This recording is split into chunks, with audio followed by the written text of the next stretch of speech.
Usual. Some interesting comments there on Christian Pulisic from DeMarcus.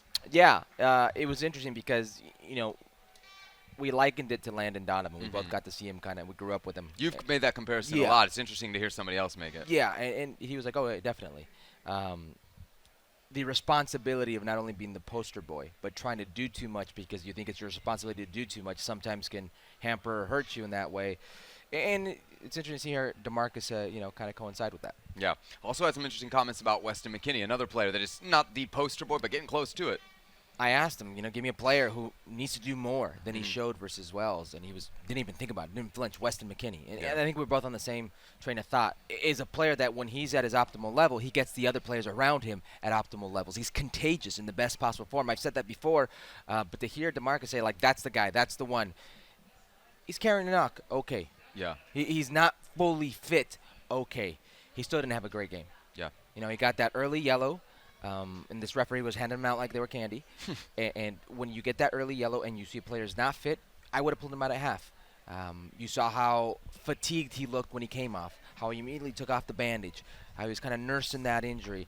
This is a player that needs to be fit, and if he's not fit, it limits his ability because a lot of what he does so well is that energy. So you mentioned the fitness. Gregg Berhalter had his match day -1 press conference, a press conference before the game. He cleared some things up a little bit. He said Gio Reyna's absence in the first game against Wales was a coach's decision. So I think maybe that puts it to rest? No. Okay.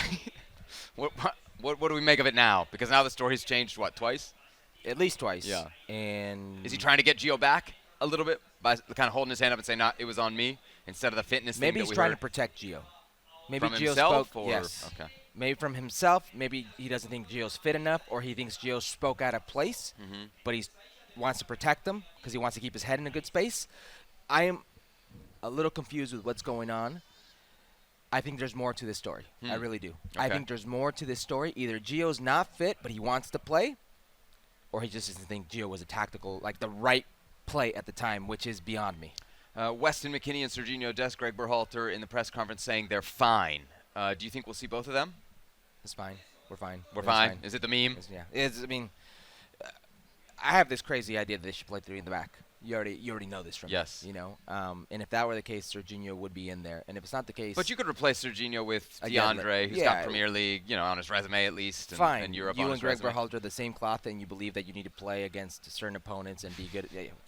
Gregg Berhalter would be so disappointed to be compared to me. Yes, but you guys are of the same cloth in that mindset.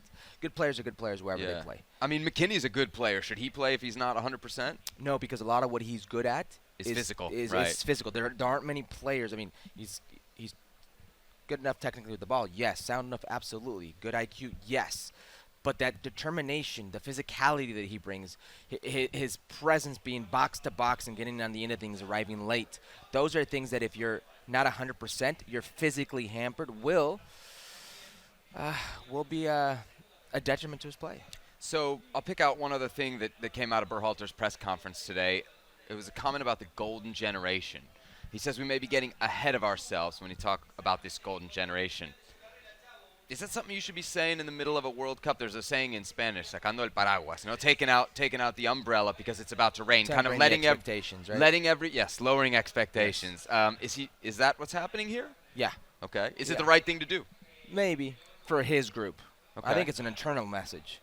I really do. Really? I don't think it's a message for the rest of the world. That's so fascinating, because sometimes I've heard managers say they use the media to talk to the fans, and sometimes I've heard them say they use it to talk to the players. Yeah, I think he wants to take pressure off this group, which is fine. But the reality is, it is a golden generation on paper.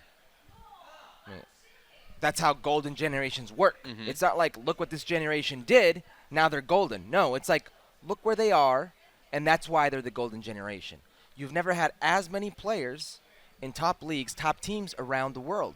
You've never had a player like Christian Pulisic win the Champions League and be a centerpiece of your team. So it's a golden generation on paper because of where they play. Fine, but it's still a golden generation. You can't deny it. You can't tell me the 2002 team that went 1-1-1 was a golden generation. It may have been golden generation in terms of, look what we did, but not where they were.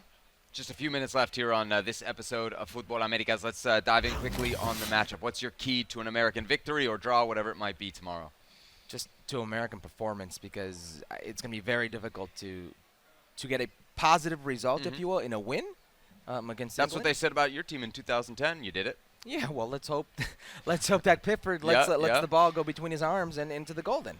If that's what you want to bank on, duplicating the. So what is the key? You have to be disciplined. You have to be smart, and you have to be dangerous in transition, because I do feel Iran scored 2, they could have scored 3, and they showed very little going forward. So if you can be good in transition, you could be dangerous against this English team. And I think if you score early, that doubt will set in for England. That, oh, here we are again. The expectations were this, and the reality is this right now. You could hurt them. Is it probable? Probably not. Well, thank you very much for watching ESPN on YouTube. For more sports highlights and analysis, be sure to download the ESPN app. And for live streaming, premium content, and let's not forget as well, ESPN FC 7 days a week. Subscribe to ESPN Plus.